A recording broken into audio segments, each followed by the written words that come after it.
இன்றைய தினமலர் செய்தியில் உத்தரப்பிரதேசம் பிலிபிட் மாவட்டம் இங்கே வினிதா என்ற பெண் மூளை சாவு அடைந்ததாக டாக்டர்கள் அறிவிக்கப்பட்ட நிலையில் வீட்டிற்கு கொண்டு செல்லுங்கள் என கூறியுள்ளனர். உறவினர்கள் ஆம்புலன்ஸில் அவரது உடலை ஏற்றி கொண்டு செல்கையில் வழியில் ஆம்புலன்ஸ் சாலையில் இருந்த பள்ளத்தில் இறங்கி ஏறியது.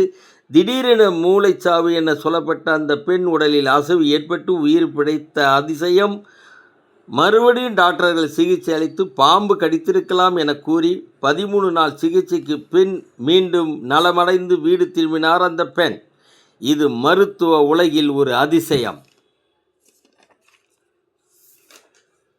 பிரசித்தி பெற்ற புயல் திருமூலநாதர் கோவிலுக்கு சொந்தமான 100 கோடி ரூபாய் மதிப்பிலான 4 ஏக்கர் இடம் மனைப்பிரிவுகளாக மாற்றப்பட்டு கபலீகரம் செய்யப்பட்டு விட்டதாக குற்றச்சாட்டு. அறநிலைத்துறை மீட்க பக்தர்கள் கோரிக்கை.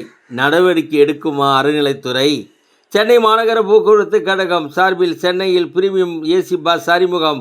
5 நாளுக்கு முன்பே முன்பதிவு செய்யலாம்.